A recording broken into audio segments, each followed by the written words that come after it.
Buenos días. Vamos a dar continuidad, bueno, más bien inicio, perdón. Nos acompaña el doctor Jorge Medina López con el tema de hemorragia obstétrica. Gracias.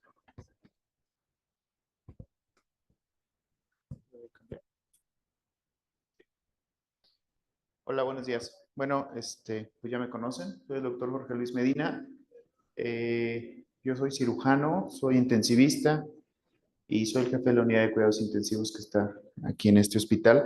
Y me invitaron para dar una plática que es en general lo que yo me dedico aquí en la unidad de cuidados intensivos.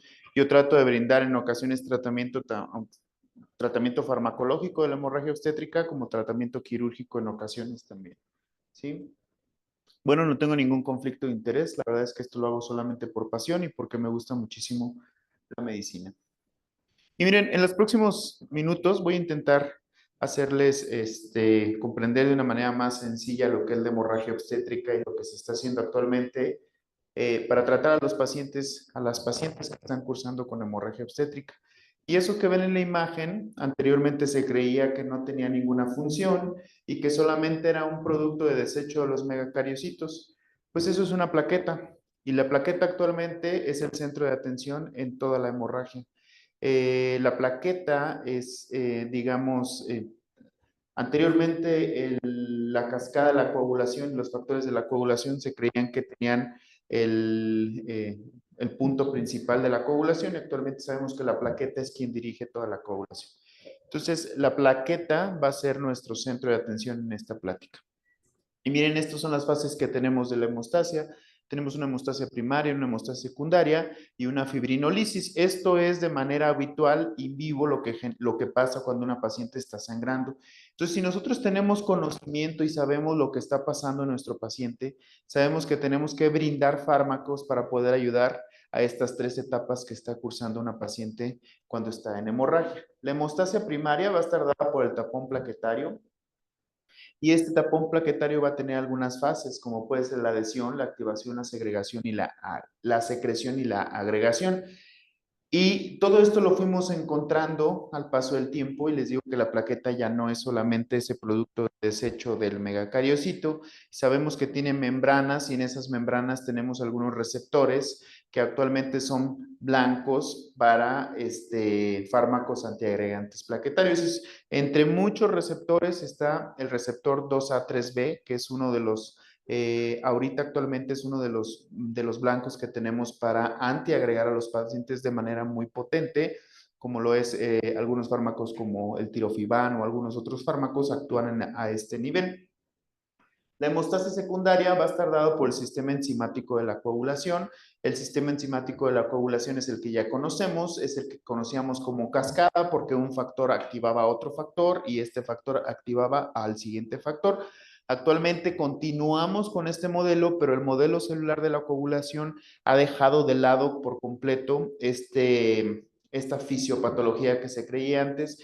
Y esto es porque muchas veces o en muchas ocasiones nosotros podemos tener pacientes con un TP, un TPTA y un INR normal y esté sangrando el paciente. Y esto nos dimos cuenta nosotros, sobre todo los que somos cirujanos, porque cuando metíamos a operar pacientes con tiempos de coagulación normal y no sangraban, no nos explicaba que el paciente, por qué sangraba tanto el paciente. Y esto lo que quiere decir es que los tiempos de coagulación o como estamos tratando a los pacientes es solamente una fotografía de lo que está pasando, pero no estamos dando cuenta que o no lo queremos ver de esta manera, que es de una manera dinámica la coagulación. Y por último, la fibrinolisis, como ya les comenté, estos eventos son cíclicos. Empezamos con la fase de hemostasia primaria, la fase de hemostasia secundaria y terminamos con la fibrinolisis. Entonces, si nosotros hacemos uso de la razón lógica y decimos que una paciente que está sangrando, lo que queremos inhibir es que se destruyan esos tapones plaquetarios que ya tenemos, bueno, en la fase de hemorragia tenemos que inhibir la fase de fibrinolisis, ¿no? Eso es lo más obvio. Entonces, la hemostasia primaria está conformada por un tapón plaquetario. Esto se va a dar dado por la interacción del endotelio y vascular de la plaqueta. Por lo general, nosotros, de manera habitual, a lo largo de nuestra vida, es más, a lo largo de las horas, nosotros tenemos diversas disrupciones en el endotelio que nuestro sistema está, digamos, atacando y lo está controlando. ¿Cuándo se van a empezar a agregar las plaquetas? Bueno, cuando hay exposición de la matriz subendotelial, cuando hay exposición del factor tisular y del colágeno tipo 3, es que las plaquetas migran. Las plaquetas viajan de manera centrípeta. Las plaquetas, casi todos los hematíes corren en el centro de la sangre, o sea, está el vaso y por el centro viajan todos los hematíes. Solamente cuando hay exposición de colágeno y de factor tisular, esto solamente técnicamente no debería de estar expuesto y solamente se expone cuando el endotelio se rompe. Este factor tisular y este colágeno activa la plaqueta y la plaqueta de ir en el centro empieza a migrar hacia la periferia, ¿sí? Esto es una plaqueta activada. Entonces, si nos vamos a pensarlo, las plaquetas viajan en el centro inactivadas. Solamente cuando hay exposición del subendotelio y, como ya les dije, del factor tisular y del colágeno, es cuando se activa la plaqueta y migra. Entonces, hay enfermedades donde la plaqueta, aunque no esté expuesto el subendotelio, el factor tisular y el colágeno, se activa, sí. ¿Y cuál es una de ellas? La obesidad. La obesidad y los síndromes metabólicos lo que generan es una activación errónea plaquetaria, por eso los pacientes con obesidad tienen mayor riesgo de trombosis, porque sus plaquetas viajan en el centro activadas donde no deberían de estar activadas, ¿no? Entonces las plaquetas viajan inactivadas por el torrente sanguíneo y no se adhieren en un vaso. Solamente cuando existe esta exposición que les comento es cuando migra la plaqueta. Y miren lo que pasa. Esto que tenemos aquí son plaquetas que están inactivadas, que están viajando por el centro. Cuando hay exposición o hay una ruptura del endotelio, la plaqueta de ir en su flujo normal empiezan a migrar al sitio donde se tienen que pegar. Y si se fijan, la plaqueta de aquí ya no es gris, es morada. ¿Qué quiere decir esto? Que está activada, ¿sí? Entonces, la plaqueta activada se va a unir por algunos compuestos. Miren, tenemos factor de von Willebrand, tenemos las glicoproteínas, que son los receptores que les comenté, y tenemos el colágeno tipo 1 y tipo 2, ¿no? ¿Y cuál va a ser el cemento para que las plaquetas puedan pegarse? Bueno, pues el factor de von Willebrand, ¿sí? Por eso los pacientes que tienen deficiencia o que tienen síndrome de von Willebrand no tienen este cemento que va a pegar las plaquetas. Aunque tengan plaquetas, aunque funcionen sus plaquetas, aunque se activen sus plaquetas, no van a tener factor de von Willebrand que les va a ayudar a pegar. Entonces, ojo, los pacientes que tengan von Willebrand van a sangrar, ¿sí? Van a ver algunas fases que por tiempo, obviamente por obviedad y por tiempo no es hablar de coagulación, podemos aventarnos hasta un simposio sin ningún problema, solamente de coagulación, y van a conformar activación, secreción y cambio de forma. La plaqueta sufre un cambio en su morfología. Cuando la plaqueta se activa, le surgen pseudópodos y estos pseudópodos lo que van a hacer es que van a tener la capacidad de caminar sobre el endotelio para poder llegar al sitio donde lo requieren, ¿sí? Entonces, más adelante vamos a ver. Otra cosa que tiene la plaqueta, por eso les digo, la plaqueta ya no es solamente ese pedazo de megacariocito que viajaba en el torrente sanguíneo. Otra cosa que tiene la plaqueta es que tiene la capacidad de secreción. ¿Y qué secreta la plaqueta? Histamina. ¿Y para qué nos sirve la histamina? La histamina es un potente vasoconstrictor. Entonces, si se fijan, la misma plaqueta está dando la función de tapón plaquetario, pero aparte hay algunas plaquetas que están secretando una sustancia que es la histamina para intentar hacer vasoconstricción y frenar la hemorragia.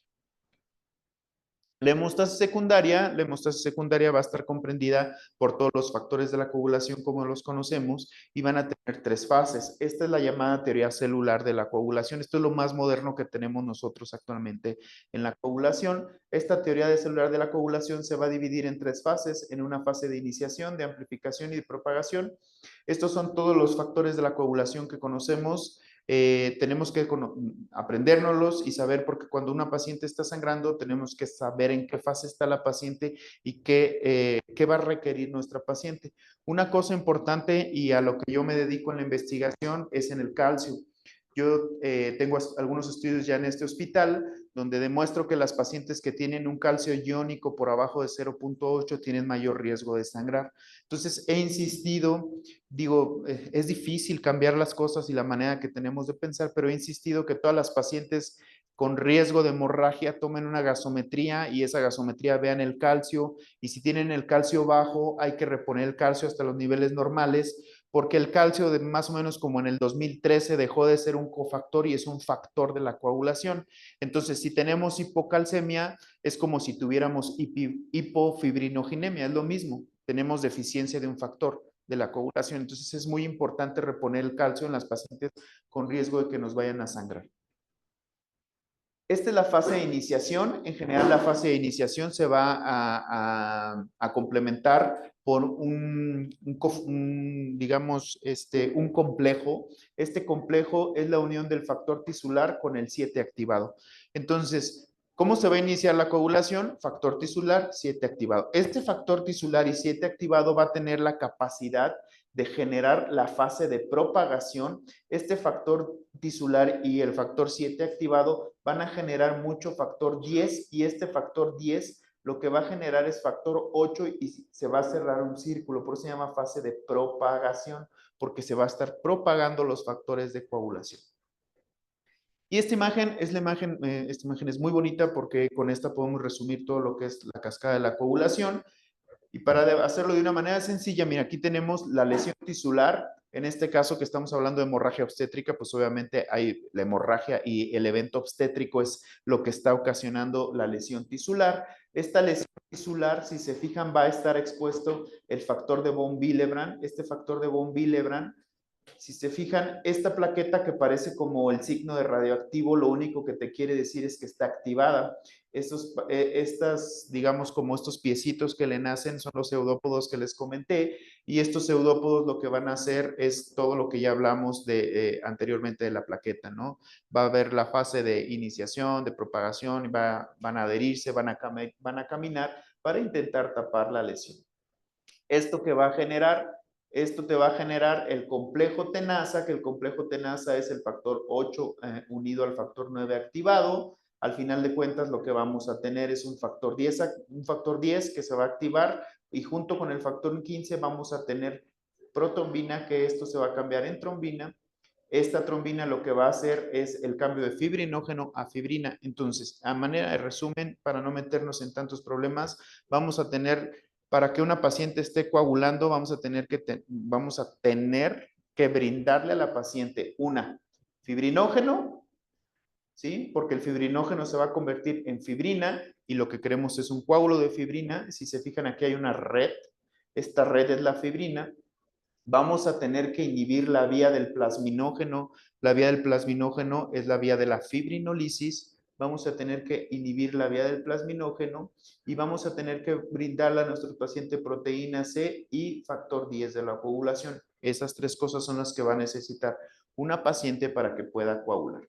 Entonces, ¿qué se necesita para coagular en una hemorragia? Bueno, vamos a necesitar plaquetas, como inicié la plática, con una imagen de una plaqueta. Vamos a necesitar factores de coagulación, vamos a necesitar fibrinógeno, vamos a necesitar al ginecólogo obstetra más capacitado o al cirujano más capacitado. Y de esto yo no me canso en hablar con las autoridades. Yo entiendo, yo fui residente, yo hice mi residencia de cirugía, después hice mi residencia de láparos, me fui a Buenos Aires, Argentina, a hacer intervencionismo percutáneo, después hice medicina crítica. Yo he sido residente, pero cuando una paciente está sangrando, no puede el residente ser quien esté operando a la paciente. De hecho, las guías te dicen que debe de ser el médico más capacitado para operar a esta paciente, ¿sí? Entonces yo me he cansado y les he dicho que tenemos que formar equipos de respuesta obstétrica. Ellos me dicen que tienen que formar residentes, pero digo, de ver se aprende mucho. Entonces tenemos que tener esto en cuenta, ¿no? Tiene que ser un adecuado tratamiento quirúrgico y un adecuado tratamiento médico, porque a pesar de que el tratamiento médico no tenga una acción quirúrgica, se necesita una persona que tenga la capacidad de comprender lo que está pasando con la paciente. No me voy a ir muy lejos, no voy a decir nombres, no voy a decir nada, pero hace poco tuvimos una paciente que estuvo sangrando, en la madrugada estuvo sangrando, la volvieron a operar, la metieron 3 veces a operar, pero nadie tuvo, bueno, o no sé si tuvo, pero nadie vio que el fibrinógeno estaba bajo, que el INR estaba prolongado y que no habían inhibido la cascada de la fibrinolisis. Entonces, por más cirujano experto que tengas, si tú no das tratamiento hemostático, tampoco va a servir el tratamiento quirúrgico, ¿sí? Entonces, hemorragia posparto, la incidencia de hemorragia posparto parece estar aumentando y está acompañada de tasas cada vez mayores de resultados adversos graves. No, ahorita no lo podemos ver. Ahorita tengo 2 pacientes en la unidad de cuidados intensivos por hemorragia posparto, ¿no? Esta es una revista escandinava donde te habla de los Países Bajos y de algunos estados anglosajones, de cómo la incidencia es de 91 por cada 1000 mujeres que presentan, ¿no? En Estados Unidos, en el estado de Nueva York, para el 2007 eran 60 por cada 1000 mujeres y en el Reino Unido 23 por cada 1000 mujeres. También hay que tener en cuenta que estos países tienen una mentalidad muy diferente a la de nosotros, donde el embarazo no es la prioridad de las mujeres, ¿no? Los factores de riesgo, si nos vamos al OR o al índice o al intervalo de confianza, esto es muy importante también que enfermería tenga muchos conocimientos de epidemiología y de metodología de investigación, porque de nada sirve que ustedes tengan un artículo si no lo pueden comprender. Cuando hablemos de factores de riesgo, siempre vamos a hablar de riesgo relativo o de odds ratio. Este odds ratio te habla de la posibilidad de que se presente este evento adverso en la paciente o en el objeto de estudio que estamos hablando. Si estoy hablando de hemorragia obstétrica, los factores de riesgo es bien sencillo. Cuando ustedes vayan a un artículo y quieran encontrar el factor de riesgo que tenga más riesgo para nuestro paciente, valga la redundancia, bueno, pues bien sencillo, se van y buscan el OR y te dice, el OR más alto que tenemos aquí es la ruptura uterina. ¿Qué quiere decir esto? Un OR de 90%. Entonces, ¿qué quiere decir? Que la paciente que está sangrando por ruptura uterina tiene 90% más probabilidades de presentar una hemorragia posparto que la paciente que no tiene ruptura uterina. Eso es lo que quiere decir el factor de riesgo. El segundo factor de riesgo más alto, ¿cuál es? 12.5, atonía uterina. Y así podemos ir haciendo nosotros el análisis de cada estudio cuando estamos hablando de factores de riesgo. Entonces, para de manera sencilla, de manera rápida, que una paciente tenga ruptura uterina, que tenga atonía uterina, que tenga un parto instrumentado y que tenga un tiempo prolongado de parto son factores de riesgo para que nuestra paciente pueda presentar una hemorragia obstétrica. Sí, aproximadamente del 3 al 5% de las pacientes obstétricas presentarán hemorragias obstétricas. Anualmente esta causa prevenible de muerte presenta un cuarto de las muertes obstétricas. La hemorragia obstétrica se va a definir de una manera sencilla. Vamos a encontrar muchísimas definiciones. Vamos a encontrar después de un parto 500 mililitros o después de una cesárea 1000 mililitros, lo que yo les comento, bueno, yo lo comento. Una definición más sencilla es toda mujer que sangra más de 1000 mililitros que presenta cambios clínicos de hipotensión o de bajo gasto, es una paciente que está cursando con hemorragia obstétrica. En nuestra unidad de cuidados intensivos, gracias a Dios, el 90% de nuestra población de esta UCI es obstétrica y hemos tenido una mortalidad del 0% por hemorragia obstétrica. ¿Sí? La paciente que más ha sangrado desde que yo soy jefe fue en el 2023, fue una paciente de 17 años que sangró casi 26 litros, o sea, esa paciente sangró 5 por 4, 20, como 6 veces su sangre, se la cambiamos 6 veces, entraba quirófano, volvía a sangrar, pasaba la UCI, volvía a sangrar, la volvían a regresar y así pasó. Esa paciente es un éxito, es un logro que tuvimos en la unidad de cuidados intensivos, pero si se fijan, requirió 25 concentrados plaquetarios, 18 plasmas frescos congelados, 20 frascos de Confides, 8 gramos de fibrinógeno y en dinero fueron más de $500,000 lo que nos gastamos en esta paciente. Entonces, lo que sea, no importa, mientras una paciente salga adelante y viva, el dinero no importa, pero sí tenemos que ver cuando hablamos de estadística y cuando hablamos de, digamos, de costos, beneficios, porque es una parte que no se debería de hablar, cuando el punto de quiebre es la vida de una mujer, pero es importante también conocerlo, pues prevenir la hemorragia obstétrica le sale más barato también a las instituciones, ¿sale? Y sobre todo yo lo que siempre les digo, la muerte de una madre tiene repercusiones infinitas que ni siquiera lo vamos a poder nosotros conocer porque para nosotros se termina nuestro día de trabajo, nos vamos a nuestra casa, estamos con nuestros hijos, con nuestra familia, pero si muere una mamá, para empezar ese bebé ya va a tener problemas porque van a empezar a decir, ¿quién lo va a cuidar? Yo no puedo, yo no tengo chance. Entonces, y eso nada más es el inicio, ¿no? Entonces, toda la vida que le cambia a un niño. Entonces, tenemos que estar muy preparados los médicos y no tenemos que estar titubeando con la muerte obstétrica y con la hemorragia obstétrica. Las complicaciones de las pacientes que presentan hemorragia posparto, pues son muchísimas. Presentan anemia, presentan el síndrome de Sheehan, que es una disminución del flujo de la glándula pituitaria, y esto lo que va a generar pues, es disminución de todas las hormonas que genera la glándula pituitaria. Todas las complicaciones de las transfusiones sanguíneas son pacientes que tienen mayor riesgo de muerte. Yo también doy una plática de RCP en obstetricia, y esto es lógico, el corazón es una bomba. Si a la bomba le sacamos litros, pues obviamente esa bomba, si ponemos una paciente que no ha tenido una hemorragia y tenemos una paciente que ha tenido una hemorragia, ¿cuál creen que tenga más posibilidades de morir en las próximas horas? Pues la que tuvo hemorragia, ¿no? Porque le sacamos sangre a esa bomba. Entonces, es lógico, estas pacientes tienen mayor riesgo o mayor probabilidad de morir. Fatiga, isquemia miocárdica, hipotensión ortostática y depresión postparto. Los factores de riesgo, pues ya los vimos, eso ya los comenté. Y esto es muy importante, evitar la pentada de la muerte.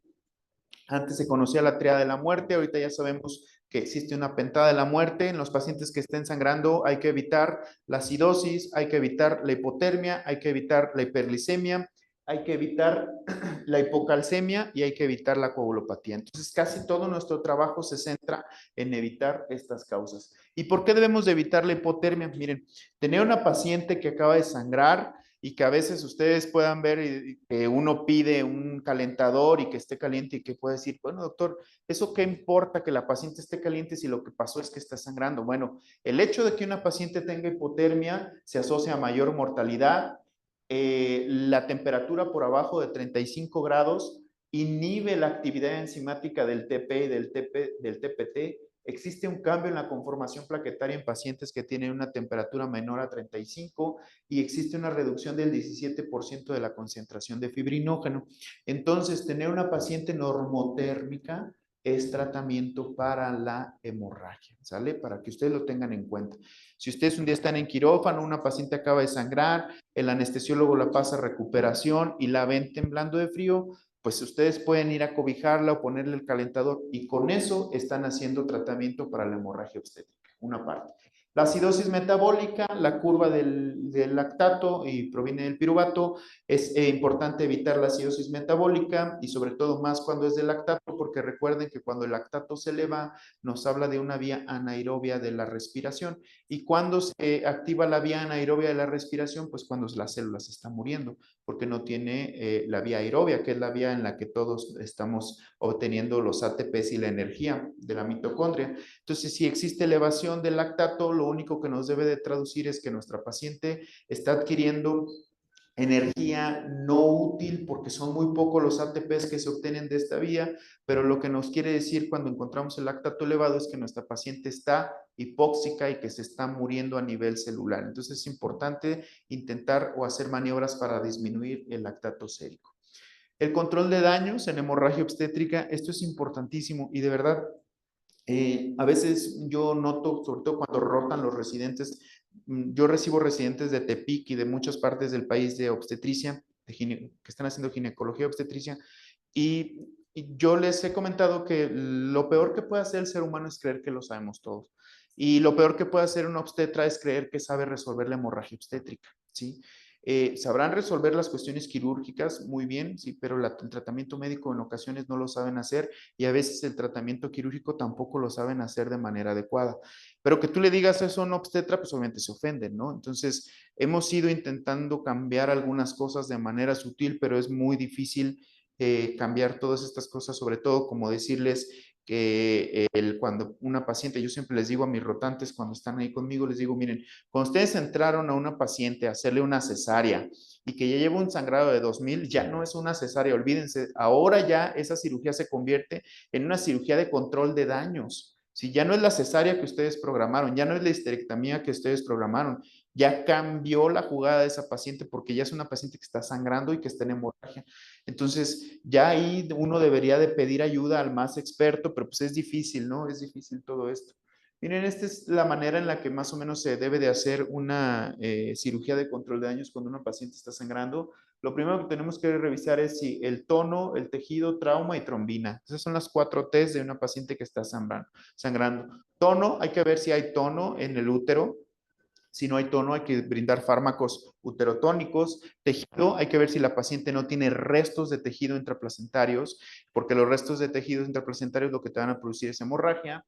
Trauma, hay que ver si al momento en el que el bebé pasó por el canal del parto o el ginecólogo hizo algún trauma, no esté lacerado y que esté sangrando. Y trombina, hay que ver cómo está la trombina. Pues si no tenemos trombina, no va a haber la forma de que nuestra paciente pueda coagular. Si tenemos el ácido láctico por arriba de 2 y un exceso de base menos 6, nuestra paciente tiene clínica de coagulopatía, hipotermia menor a 35 grados y acidosis. Debemos de activar el equipo de empaquetamiento intraabdominal. Imagínense aquí tener un equipo de empaquetamiento intraabdominal. Sería una belleza que tuviéramos solamente médicos encargados para cuando se activara este equipo y que fueran los más expertos y que no nos sintiéramos ofendidos cuando el ginecólogo diga, ¿saben qué? Me está sangrando, ok, se activa el equipo, llegan los 4 cirujanos, los más expertos, y empiezan a operar a la paciente, pues obviamente los resultados serían muchísimo mejores, ¿no? Y este equipo de empaquetamiento está conformado por médicos de las unidades de cuidados intensivos, anestesiólogos, el banco de activación del banco de sangre, ¿no? Pero imagínense que un cirujano general le diga a un obstetra con permiso, pues obviamente no. Y en este hospital menos, donde este hospital ha sido que va liderado por los ginecólogos y por los obstetras, ¿no? Hay que hacer el empaquetamiento intraabdominal, hay que dar una terapia de hipotensión permisible. La medicina es lo más lógico que existe. Si tienen una llave abierta, ¿cómo pueden disminuir el flujo de la llave? Pues manteniendo un poquito hipotenso al paciente para que la presión no sea tan alta y dejen de sangrar los vasos sanguíneos y le den oportunidad al cirujano para hacer una reparación. Una reanimación hemostática y una reanimación hipotensiva, que era lo que les comentaba. Control de daños en obstetricia, enfoque sistemático para minimizar la hemorragia. Y al decir enfoque sistemático, esto es algo que yo también he tratado de comentar. Cuando uno va a operar o cuando uno va a hacer algo de una manera científica, debemos de tener un sistema. No podemos empezar hoy por los pies y mañana por la cabeza. Tenemos que hacer siempre lo mismo, lo mismo, lo mismo. Y eso es lo que nos hace ser especialistas. Cuando tú haces un procedimiento, todos los días lo haces igual, igual, igual, con un sistema, eso es lo que te hace ser especialista a ti. Prevenir la pentada mortal, maximizar la oxigenación de los tejidos, todo lo que ya les comenté, reanimación hipotensiva, limitación de administración de cristaloides. Digo, la medicina es muy lógica. Si la sangre lleva un espesor normal, si lleva plaquetas, si lleva hematíes, más o menos tenemos 4.5 litros de gasto cardíaco y reanimamos a nuestro paciente con 4 litros de cristaloides, pues es lógico que va a estar sumamente diluida la sangre, ¿no? Entonces, si lo que nosotros queremos es de que la hemoglobina transporte oxígeno, pero si la sangre está diluida, pues obviamente no va a ser una reanimación exitosa. Lo ideal es reanimar con sangre y con concentrados, que es a lo que llamamos una reanimación con calidad. Protocolos de transfusión bien establecidos, un adecuado tratamiento quirúrgico, un adecuado tratamiento hemostático y un adecuado tratamiento en la unidad de cuidados intensivos. La estrategia inicial, administrar cristaloides de bolos de 250 a 500 mililitros guiado por metas, o sea, es guiado, no es nada más llegar y aventarle, pásale un litro de Harman. Esas indicaciones son muy anticuadas porque sabemos que los cristaloides pues van a tener muchos efectos deleterios. Ya es bien sabido que si uno reanima con solución fisiológica al 0.9%, puedes generar lesión renal aguda por una acidosis hiperclorémica. Entonces, imagínense todas esas cosas. Un índice de choque mayor a 0.9. Clínicamente, la paciente obstétrica, los signos de choque se presentan más tardíamente y si tiene un índice de choque mayor a 1.7, lo único que nos sirve es para determinar que la paciente va a requerir una terapia de transfusión masiva. Cuando ustedes estén con una paciente que esté chocada, que esté en quirófano, es bien sencillo porque, bueno, al final de cuentas, la enfermería dejó de ser ese, digamos, como esa ama de casa del hospital y ahora es una profesión que tiene implicaciones legales también. Ya, digamos, cuando uno va adquiriendo más responsabilidades, también va adquiriendo, cuando uno va adquiriendo más profesionalización, perdón, va adquiriendo más responsabilidades, ¿no? Anteriormente, pues ustedes lo saben, enfermería era como la mano derecha del médico, actualmente ya no son la mano derecha, son una profesión donde ustedes también nos pueden decir al médico, ¿sabe qué, doctor? Yo no le voy a pasar eso. ¿Por qué? No, pues porque no está indicado. Y es válido porque al final de cuentas ustedes son responsables de muchas cosas actualmente, ¿no? Entonces, cuando ustedes estén en un quirófano y ustedes vean que la paciente tiene una frecuencia cardíaca mayor que la presión sistólica, aguas, está chocada esa paciente. Por ponerles un ejemplo, si ustedes tienen una paciente que está con 145 de frecuencia cardíaca y de presión sistólica tiene 90, pues está chocada. Tiene más frecuencia cardíaca que presión sistólica. ¿Sí? Entonces, trato, cuando rotan mis residentes de ginecología, trato de decirles, no saquen calculadora y empiecen 140 entre 180, solamente tengan cuestión lógica y decir, si la frecuencia cardíaca está más alta que mi sístole, está chocada la paciente y hay que hacer algo, ¿no? Estos son algunos indicadores de cuándo convertir la cirugía de la cirugía programada que tenía el ginecólogo y decir, ay, esta cirugía ya no es la que yo tenía, sino se tiene que convertir en una cirugía de control de daños. Miren, cuando la presión sistólica esté por abajo de 70, cuando la paciente tenga una hipotermia por abajo de 34 y cuando tengamos un pH materno menor a 7.1, aguas. Debe hacerse lo antes posible, lo que sea, pero tienen que hacer algo porque la paciente está sufriendo. ¿Sí? Indicaciones intraoperatorias para cambiar la cirugía programada a una cirugía de control de daños. Bueno, cuando tengas un sangrado venoso que no puedes controlar, cuando tengas un sangrado persistente, cuando tu paciente ya le han transfundido 6 unidades de concentrado o ya cumple la definición de transfusión masiva, cuando tengas inestabilidad hemodinámica, cuando tengas hipotensión, cuando tengas hipotermia y cuando tu cirugía lleva más de 90 minutos, algo está pasando y hay que pedir ayuda. Y no es malo pedir ayuda. Sí, porque eso también es algo que tenemos que tener nosotros bien en cuenta. Los cirujanos muchas veces, digo, solamente los que operamos sabemos lo que se siente, pero cuando un paciente te está sangrando y ya no has podido controlar, de verdad quisieras con todo tu corazón que alguien más experto que tú llegara y te dijera, Doc, ¿lo apoyo en algo? Estás con ganas de que te lo digan, pero a veces nos da vergüenza y no lo queremos expresar, ¿no? ¿Qué es lo que tenemos que hacer? Lograr un control rápido del sangrado, hacer histerectomías. Lo ideal sería hacer una histerectomía total, pero en ocasiones no se puede porque tienes el campo lleno de sangre, pues se puede hacer una histerectomía subtotal. Solo tener en cuenta que cuando hacemos histerectomías subtotales puede quedar una parte del cuello uterino, que es la que no te vas a llevar, puede quedar sangrando también, ¿no? Y tenés que tenerlo bien en cuenta. Se recomienda que en esta etapa el obstetra realice una histerectomía abdominal. Sí, sí está, nunca lo he visto, pero digo, en esta vida todo puede pasar. En algunas ocasiones está la paciente chocada, sangrando y el obstetra, la voy a hacer vaginal, ¿no? O sea, no tiene sentido. Tiempo quirúrgico es un factor determinante en la supervivencia del paciente y se recomienda que sea menor a 90 minutos. ¿Y por qué es importante y por qué es un factor determinante? Bueno, pues tener la exposición del peritoneo abierto, hay pérdidas de líquidos en los pacientes. De hecho, la pérdida es 3 veces más cuando el peritoneo está abierto. Por eso se recomienda la cirugía sea lo más rápido posible. Empaquetamiento pélvico, esto es muy importante, el empaquetamiento debe de ser al menos con 7 a 10 compresas. Yo a veces veo que empaquetan con 1 o 2 compresas, digo, es difícil. Empaquetar dentro de la primera hora después del diagnóstico de sangrado obstétrico, protección del contenido intraabdominal de la evisceración, prevenir el desarrollo de fístulas y la retracción de la fascia. Y esto no sé por qué no lo tenemos en este hospital, el balón no neumático antichoque. Esto es algo que se puede utilizar en urgencias. De hecho, ya estoy intentando hablar con alguna persona que se dedique a hacer costurera, porque esto lo puedes mandar a hacer con velcro y lo único que tienes que hacer es cada hora ir apretando cada uno si tu paciente no tiene el control hemorrágico. Miren, aquí te dice, esta es la número 1, esta es la número 2, número 3 y la número 4 y la número 5, que es la intraabdominal.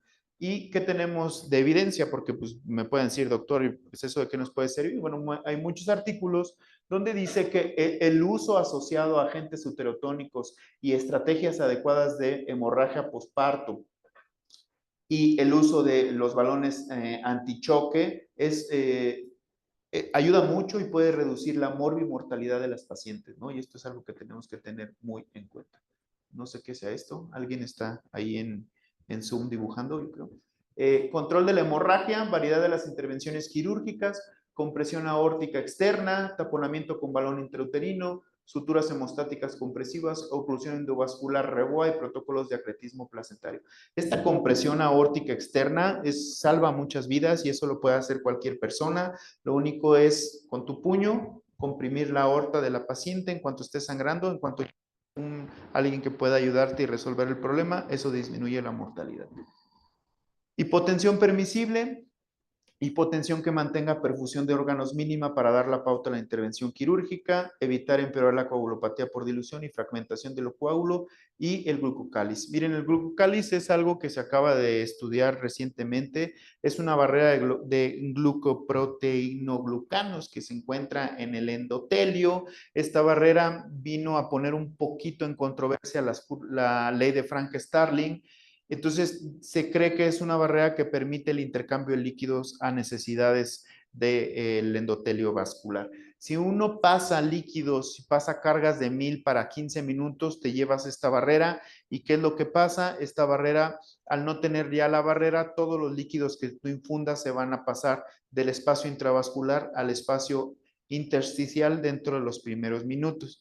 Porque recuerden que lo que queremos nosotros es que el líquido se mantenga intravascular, ¿sí? No extravascular, ¿sí? Entonces, y tener en cuenta que los cristaloides, el 80, el 90% a los 15 minutos se van a fugar. Entonces, los cristaloides ya ahorita son la mejor manera que tenemos de reanimar a los pacientes, pero si tenemos la oportunidad de reanimarlos con soluciones de calidad como sangre y plasmas, pues también lo podemos hacer. Administración excesiva de cristaloides, miren, esta es la curva ventricular de Frank-Starling, tenemos una zona dependiente, una zona pendiente y una zona dependiente de volumen sistólico. El volumen sistólico, para una cosa más sencilla, hagan de cuenta que el miocardio del corazón es como una resortera.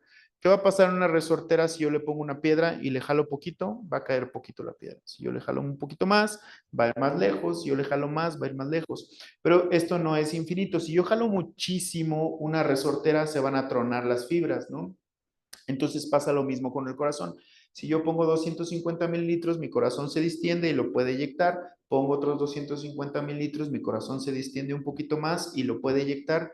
Pero si yo pongo 1000 mililitros y el corazón ya no tiene la capacidad, se va a empezar a estancar ahí la sangre y vamos a hacer congestión cardiopulmonar. ¿Sí? Entonces tenemos que tener, esta gráfica la puse para que tengan bien en cuenta que los líquidos tienen un límite, no ilimitado. Va a llegar un momento en el que el corazón ya no va a poder movilizar los líquidos que le estemos administrando. Protocolos de transfusión masiva. ¿Qué es una transfusión masiva? Es una necesidad de 4 concentrados eritrocitarios, reposición de más del 50% de volumen circulante en 3 horas. En general, la reanimación debe ser 1-1-1, objetivo minimizar la dilución de factores y la fuga a tercer espacio. ¿Por qué no podemos hacer la reanimación 1-1-1? Bueno, porque tenemos un problema. La sangre nos llega al momento y se la pasamos al paciente, pero lo que es plasma y lo que es plaqueta necesita descongelarse y al descongelarse pueden pasar hasta 30 minutos. Lo ideal sería pasar uno de sangre, uno de plasma y uno de plaquetas, pero no lo podemos hacer porque aquí las plaquetas y el factor y el plasma viene congelado, entonces ahí nos detenemos. Pero tenemos algunas otras estrategias. La transfusión de 10 paquetes globulares en más un periodo de menos de 24 horas, el uso de 3 unidades globulares en 1 hora o 4 unidades de productos sanguíneos en 30 minutos. ¿Cuántos pacientes no cumplen esta definición? La mayoría. Fíjense, 4 unidades de productos sanguíneos en 30 minutos. O sea, ¿qué quiere decir esto? 2 plasmas y 2 paquetes globulares ya es definición de transfusión masiva para ese paciente en menos de 30 minutos. Muchas veces les pasamos hasta más y no hacemos la definición de transfusión masiva. La hemorragia obstétrica, pues ya como ya lo comenté, es una complicación obstétrica grave y es uno de los principales factores que contribuyen a la morbimortalidad. Es la principal causa de muerte materna a nivel mundial, junto con los estados hipertensivos del embarazo, y actualmente ya se está uniendo la sepsis y lo podemos ver aquí nosotros. La sepsis puerperal es muy común en las unidades de cuidados intensivos. El protocolo de transfusión masiva debe de contener paquetes globulares de tipo ORH negativo y plasmas frescos congelados del tipo AB y plaquetas. Existe en controversia cuál es el radio ideal, pero lo ideal y lo mejor hasta ahorita es 1-1-1. Indicación de activación de protocolo sanguíneo: anticipar en las siguientes 2 horas que se necesite transfundir un volumen mayor al 50% del volumen sanguíneo. Ya les dije, nosotros más o menos movilizamos un gasto cardíaco de 4.5, la mitad, ¿cuánto es? 2.25 litros. Entonces, cuando nosotros tengamos una paciente que sangró más de 2 litros, es una paciente que ocupa protocolo de transfusión masiva. Si el sangrado es continuo y activo luego de 4 unidades globulares, si la presión sistólica está por debajo de 90, la frecuencia cardíaca por arriba de 120, son indicaciones de activar el protocolo de transfusión masiva. Y son indicaciones para tocar la chicharra, ¿vale? Categorías para activar el protocolo de transfusión masiva son muchísimas: cirugía general, cirugía cardíaca, cirugía de trasplantes, pero también pueden ver sangrado obstétrico, ¿no? ¿Y qué tenemos que tener nosotros elementos para la transfusión masiva? Bueno, tenemos que tener un banco de sangre que tenga la capacidad de liberarnos 6 unidades de paquetes globulares en menos de 1 hora, ¿sí? Entonces, eso lo tenemos que tener bien en cuenta. Y miren, no lo digo yo. ¿Qué dice? ¿Quién puede iniciarlo? Senior staff del obstetra. Y al hablar de senior staff, están hablando de los obstetras más capacitados. El programa de calidad de trauma sugiere un radio de transfusión de plasma fresco congelado 1-1 o un pool plaquetario por cada 6 paquetes globulares. También tenerlo bien en cuenta. Esto es lo que te eleva más o menos un paquete globular. Un paquete globular te va a elevar aproximadamente 1 gramo de hemoglobina. Un paquete globular te va a elevar más o menos 1 gramo a 1,1.5. Un plasma fresco congelado te va a elevar 250 mililitros, 10 miligramos de fibrinógeno. Un crioprecipitado, 10 miligramos de fibrinógeno, y las plaquetas te van a subir de 5 a 10,000 plaquetas. Entonces, ¿qué es lo que hacemos nosotros? ¿Cuántos plasmas frescos necesitamos para dar 2 gramos de fibrinógeno? Necesitamos dar casi 10 plasmas frescos congelados, ¿no? Entonces, ¿qué es lo que hacemos nosotros? Damos Confidex para evitar dar tanto plasma fresco congelado, y damos fibrinógeno para evitar mucho fibrinógeno. Entonces, más o menos un frasco de Confidex son 6 plasmas frescos congelados. Entonces, un frasquito de Confidex te evita aumentar volumen, mucho volumen a tu paciente, y con 2 frascos casi das el tratamiento necesario para que tu paciente deje de sangrar. Y más o menos nosotros por sangrado tenemos que dar 2 gramos de fibrinógeno. Esta marca, que es Fibrija, te da 1 gramo, pero está la marca de Clotafat, que son 1.5 gramos de fibrinógeno. Entonces, con 2 frasquitos, damos los 3 gramos que requiere nuestro paciente. Entonces, eso lo tenemos que tener en cuenta. Pero nosotros tenemos que tener una conciencia muy activa, pedir laboratorios, ver cuánto tiene de fibrinógeno. Si el fibrinógeno está por abajo de 200 o de 150, hay que administrarle fibrinógeno. Si tienes un INR por arriba de 1.7, hay que administrar Confidex. Pero eso lo haces con el tiempo. Y a veces veo que las pacientes aquí ven que el INR está en 2 y el fibrinógeno en 80 y no administran tratamiento hemostático. Y son las pacientes que están metiendo a quirófano constantemente porque no le están dando tratamiento hemostático. El estudio PROMPT es un estudio que demostró que a los pacientes les va mejor cuando haces una reanimación 1-1-1, un paquete globular, un plasma fresco, 1 de plaquetas. ¿Cuál es el primer factor que va a consumirse? El fibrinógeno. Entonces, lo primero que tenemos que llegar y pedir a una paciente que esté sangrando es cuánto tiene de fibrinógeno de Claus, porque es el primer factor que se va a consumir. El tratamiento en la unidad de cuidados intensivos, nosotros guiamos nuestro tratamiento guiado por metas. Este tratamiento se basa en vigilar que la paciente tenga buena capacidad de ventilación, tenga buena optimización de oxígeno, tratamiento de manejo para la anemia de manera restrictiva. Actualmente ya sabemos, y lo que estamos utilizando nosotros es tener un límite de hemoglobina de 7, porque restringir a las pacientes las transfusiones tan liberales, porque transfundir liberalmente a tu paciente también te genera complicaciones como el famoso TACO o el famoso TRALI, que son complicaciones por administrar paquetes globulares a tu paciente. Entonces, los niveles de corte son 7. Si tu paciente tiene por arriba de 7, puedes evitar la transfusión en tu paciente de una manera más restrictiva. Siempre mejorar el estado y el medio ambiente de nuestro paciente, el medio interno de nuestro paciente, evitando la pentada que les comenté, identificando causas de sangrado. Lo ideal sería guiar nuestra terapia por tromboelastografía. No tenemos tromboelastógrafo, espero que pronto lo podamos tener. Dar ácido tranexámico y fibrinógeno a nuestro paciente, pedirles test de coagulación, ver, no tenemos en este hospital, pero también podemos pedir un test de función plaquetaria y siempre interrogar si está tomando anticoagulante nuestro paciente, porque esto es algo bien común.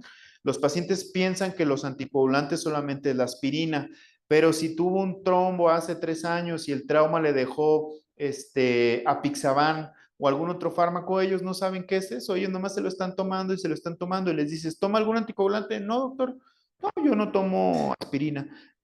La meten a operar sangre y sangre y sangre, haces un interrogatorio exhaustivo y te das cuenta que está tomando un anticoagulante que no sabía ella que estaba tomando anticoagulante. Y miren, este estudio es un estudio que se dedicó, lo hicieron en, en Nueva Zelanda. Este estudio se dedicaron a ver de qué manera podía disminuir la hemorragia obstétrica en los pacientes y no es ni teniendo los mejores médicos, ni siendo muy atento con los pacientes. Lo que encontraron es que el trabajo en equipo disminuye la mortalidad en las pacientes. Entonces, lo ideal es trabajar en equipo, no sentirnos que sabemos más que el otro o menos que el otro. Entonces, lo que disminuye la mortalidad en los pacientes es el trabajo en equipo. Los antifibrinolíticos en el estudio Woman Trial, lo que encontraron es que el ácido tranexámico, que es un antifibrinolítico, se debe de dar dentro de las primeras 3 horas de que la paciente comenzó la hemorragia.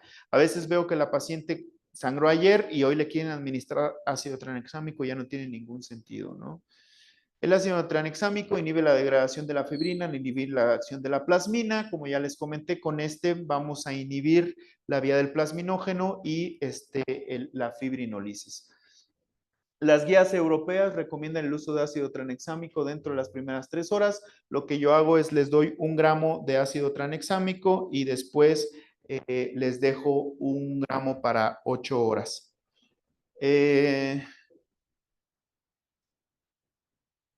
El fibrinógeno humano, la dosis a administrar será habitualmente de 2 gramos para conseguir niveles plasmáticos de fibrinógeno superiores a 100 miligramos. Esta dosis se puede llegar a repetir, no más de 2 gramos o de 3 gramos en 24 horas.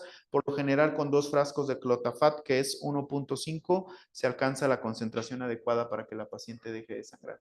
Y miren, podemos hacer investigación, muchísima investigación, como este artículo donde encontraron que el fibrinógeno y el lactato es un buen predictor de hemorragia obstétrica. Si nuestro paciente tiene hipofibrinogenemia y lactato elevado, ténganlo por seguro que nos va a sangrar. El complejo protombínico humano, que es el Confidex, está indicado para brindarle proteína S, proteína C y factor 10 a nuestro paciente. Y con esto, si se fijan, con esta empecé y con esta me gustaría terminar porque es el tratamiento que le podemos dar. Vamos a dar Confidex para inhibir la vía de fibrinolisis. Vamos a dar ácido tranexámico para inhibir la vía de la fibrinolisis. Vamos a dar Confidex para dar factor 10 para que se convierta a factor 10 activado. Y vamos a dar fibrinógeno. Entonces, actuando en estas 3 vías, la paciente tiene un tratamiento adecuado hemostático. Esto es la paciente que les comenté de 17 años. Miren, este es un tratamiento nada más en una unidad de cuidados. Esto fue en quirófano. Entonces, todo esto se gasta en una paciente que está sangrando, ¿no? Es muchísimo. Identificación, este es un estudio que se publica en España, que se llama EMOMAS, y son algunas recomendaciones que te dicen de cómo tratar a los pacientes que tienen hemorragia masiva. Te dice que tienes que identificar tempranamente a los pacientes beneficiarios de transfusión de al menos 4 unidades en 1 hora. Tenemos que tener protocolos de transfusión masiva adecuados, nos tendríamos que sentar a platicar sobre qué vamos a hacer cada que una paciente esté sangrando, control de la temperatura, reanimación hipotensiva, vigilar y guiar tu terapia por variabilidad del volumen sistólico o variabilidad de la presión de pulso, determinación precoz y seriedad del lactato, reanimación empírica bajo concepto 1-1 o al menos 1-2, administración precoz al menos 3 horas de ácido tranexámico y mantener a nuestro paciente en normocalcemia. Y nuestros objetivos de cuándo decir, bueno, me puedo calmar ahorita, la paciente está reanimada, cuando tengamos un pH mayor a 7.35, cuando el lactato esté normal, cuando tengamos un fibrinógeno mayor a 150 y que alcancemos estabilidad hemodinámica, hasta ese momento podemos decir que la paciente está reanimada y está adecuadamente. Este es un estudio que yo hice aquí en el hospital, donde hicimos la correlación de los niveles de calcio. A manera de resumen, les digo nada más que los pacientes que tienen el calcio iónico bajo son pacientes que van a sangrar más. Entonces, siempre hay que reponer el calcio en estas pacientes. Este es otro estudio que hicimos aquí. Vimos que el fibrinógeno bajo también es un factor de riesgo para que sangren las pacientes, pero nos dimos cuenta que los niveles de 200 son muy bajos. Los pacientes desde que ya tienen fibrinógeno por abajo de 350 tienen un riesgo más de sangrar. Entonces, cuando encontremos fibrinógenos, lo que yo hago ahorita es, aunque el fibrinógeno esté en metas 200, dejo fibrinógeno porque no es el nivel adecuado que tiene que tener el paciente para el fibrinógeno. Mensajes que quiero que se lleven ustedes: tenemos que detectar a tiempo la hemorragia obstétrica mayor. Recuerden que la paciente cuando está embarazada tiene cambios cardiopulmonares que van a ser las manifestaciones más sutiles. No crean que se va a hipotensar como se hipotensa una paciente que no está embarazada. Tenemos que tener bien definidos cuándo vamos a activar los protocolos, no nada más porque no llega el interno con la sangre, yo voy a pitar el protocolo para que llegue más rápido. Eso no se debe de hacer. Cuantificación estricta de la sangre. Ahorita ya hay hasta un programa de inteligencia artificial donde tú pones todas las compresas y todo lo que esté lleno de sangre, tomas una foto y la IA te calcula cuánto sangró tu paciente. ¿Sí? Cirugía de control de daño de tratamiento pélvico, metas metabólicas, tener en cuenta plaquetas, fibrinógeno, ácido tranexámico y factores de coagulación. Y con esta termino.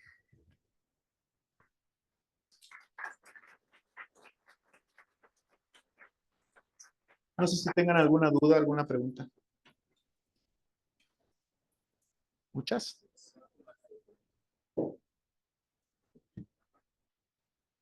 ¿No? ¿Nadie?